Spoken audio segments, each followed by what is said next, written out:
Hello hi friends, welcome back to Sai Surya cooking channel. ఈరోజు drum stick tomato ములక్కాడ టమాటా curry చేసుకుందాం అండి. ములక్కాడలు అయితే హైబ్రిడ్ ఇవ్వండి, అన్ని మార్కెట్లో ఇలాగే ఉన్నాయంట, చాలా లావుగా పెద్దగాన. సో కర్రీ అయితే బాగానే ఉంటుందని చెప్పారండి మా మామయ్య.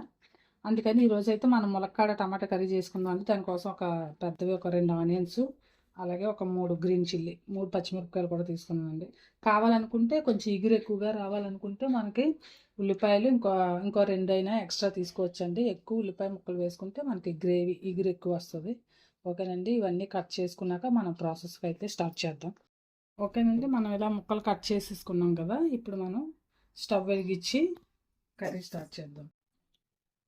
స్టవ్ వెలిగించి ఒక కడాయి అనేది పెట్టుకున్నామండి. పెట్టుకున్నాక కర్రీకి సరిపడా ఆయిల్ వేసుకున్నాం. ఒక 1.5 టేబుల్ స్పూన్ అంత ఆయిల్ వేసుకున్నామండి.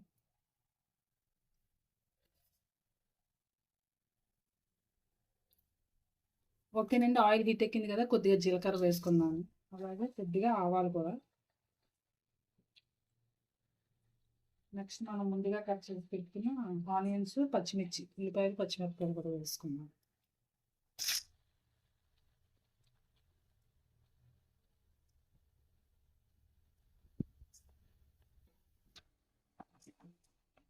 కొంచెం ఆనియన్స్ పెట్టండి, కొంచెం లైట్ గోల్డ్ కలర్ వచ్చే వరకు కూడా వేయించుకోవాలండి. ఆనియన్స్ అన్ని కూడా బాగా బ్రౌన్ కలర్, కొంచెం అంటే బ్రౌన్ కాదులేండి, గోల్డ్ కలర్ వచ్చే వరకు వేయించుకోవాలండి. చెప్పాను కదండి, కొంచెం ఇగురు మనకి ఎక్కువగా కావాలనుకుంటే ఇంకొక 2 ఉల్లిపాయలు ఎక్స్ట్రా కట్ చేసుకుంటే సరిపోద్దండి. లేదు అనుకుంటే ఇలా తక్కువైనా సరిపోద్ది. ఇప్పుడు మనం కరివేపాకు వేసుకుందాం.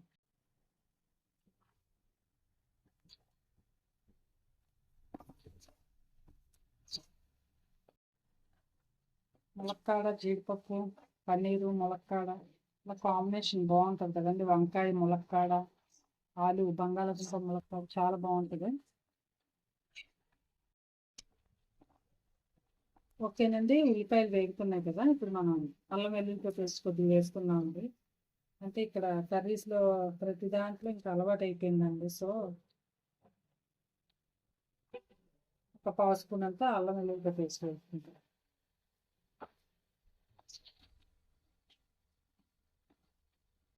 నెక్స్ట్ ఇప్పుడు మనం ములక్కాడ ముక్కలు వేసుకొని ఒక 10 నిమిషాలు మూత పెట్టుకున్నాము. ఓకేనండి, ములక్కాడ ముక్కలు వేసుకుని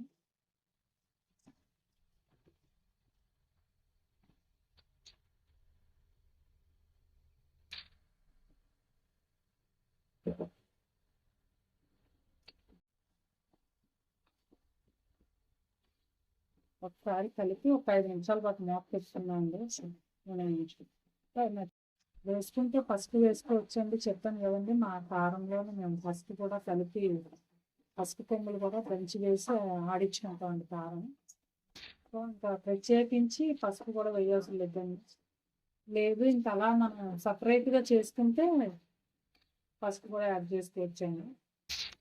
ముందు ప్రీవియస్ వీడియోలో అలాగే చేశాను కదండి. సో ఇప్పుడైతే ముందు వీడియోలో అలాగే చేశాను కదండి. కారం, ధనియాల పౌడర్, జీలకర్ర పొడి, పసుపు సపరేట్గా వేసాను కదా. సో అవి వేయటం వల్ల మా కారం ఉండిపోతుందండి. మేము ఇయర్కి సరిపడా తప్పించుకునే కారం ఈసారి అదే కర్రీతో అదే కారంతో కర్రీ చేయాలని ఫిక్స్ అయ్యానండి. సో ఇప్పుడైతే ఒక 5 నిమిషాలు మూత పెట్టుకుందామండి. ఓకేనండి, 5 నిమిషాలు అయింది కదా, చూద్దామండి.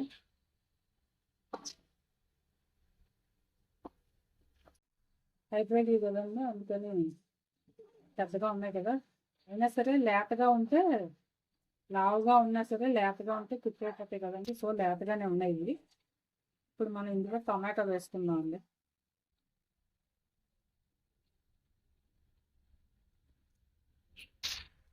టమాటో తర్వాత సాల్ట్ కూడా వేసుకుందాం. రుచికి సరిపడా సాల్ట్ కూడా వేసి ఇంకొక 5 నిమిషాల పాటు మూత పెడదామండి. మనం తర్వాత కలుపుదాం. ఇలా మూత పెడితే, ఇది సీక్రెట్ మా మామయ్య చెప్పారండి. వెంటనే ఇలా మూత పెడితే స్టీమ్కి టమాటో తొందరగా మెత్తగా స్మాష్ అయిపోద్ది అలా అని. ఓకేనండి, ఒక 5 నిమిషాలు అయింది కదా, చూద్దాం. చూసారా, టమాటా కూడా చక్కగా మెత్తగా అయిపోయింది కదండి. ఇప్పుడు మనం ఇందులో ఇందాక ఉప్పు వేసుకున్నాం కదండి, ఇప్పుడు కారం వేసుకున్నాం.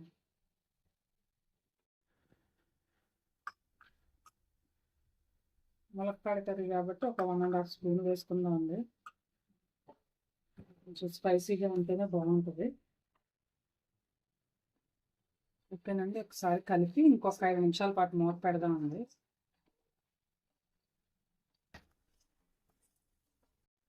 చికెన్లో టమాటా అంటే ఆనియన్ ఉల్లిపాయ పేస్ట్ లాగా కూడా వేసుకుంటే బాగానే ఉంటుందండి. కానీ ఇగురు కర్రీ ఏమైనా చేసుకోవాలనుకుంటే మసాలా వేసుకుంటే పేస్ట్ వేసుకుంటే బాగుంటుందండి. ములక్కాడలే కనిపిస్తున్నాయి చూసారా, మనకి ఇగురు కనిపించాలంటే కొంచెం టొమాటోస్ ఆనియన్స్ కూడా ఇంకొంచెం ఎక్కువ వేసుకుంటే మనకి కలుపుకోవడానికి కూడా రైస్లో కలుపుకోవడానికి కూడా బాగుంటుందండి. ఒక 5 నిమిషాల పాటు మూత పెడదాం.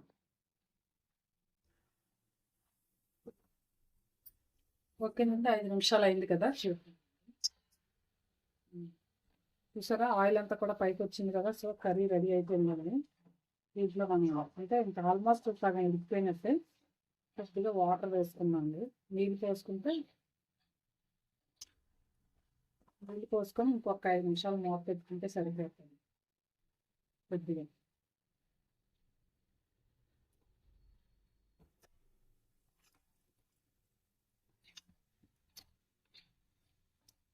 ములక్కాడ కర్రీ అయితే రైస్లోకి బాగుంటుందండి. చాలా అంటే కొంతమందికి అయితే ఇష్టం ఉండదు. వండే విధానాన్ని బట్టి అండి, కొంతమందికి అయితే చాలా ఇష్టం. ప్రతి వెజిటబుల్ కూడా అంతేలేండి, అన్నీ అందరికీ నచ్చవు కదా. ఓకేనండి, కొద్దిగా నీళ్ళు పోసుకున్నాం కదా. ఇప్పుడు మనం ఇంకొక 5 నిమిషాల పాటు మూత పెట్టుకుందామండి. మూత పెట్టుకుంటే మనకి కర్రీ రెడీ అయిపోతుంది.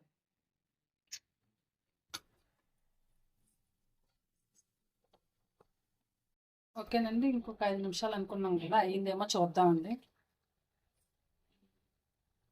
ఓకేనండి, కర్రీ ఆల్మోస్ట్ అయిపోయిందండి. ఇలా ఉంటేనే మనకి రైస్లో కలుపుకోవడానికి బాగుంటుందండి, కొంచెం ఇలా ఇగురులా ఉంటుంది. ఓకేనండి, ములక్కాడ కర్రీ రెడీ అయిపోయింది కదా. దీన్ని స్టవ్ ఆఫ్ చేసి ఒక బౌల్లోకి తీసుకుందాం, సర్వింగ్ బౌల్లో. ఓకే అండి, ఎంతో టేస్టీ అయిన ములక్కాడ టమాటా కర్రీ రెడీ అయిపోయిందండి. ఎస్పెషల్లీ ఇది రైస్కే బాగుంటుందండి, చాలా బాగుంటుంది. మీరు కూడా ట్రై చేయండి. ట్రై చేసి టేస్ట్ చేసి మీ ఫ్రెండ్స్కి కూడా షేర్ చేయండి. నచ్చితే కనుక ఒక కామెంట్ కూడా పెట్టండి. Please like and subscribe my channel. Bye friends, మళ్ళీ నెక్స్ట్ వీడియోలో ఇంకో వంటతో కలుద్దాం.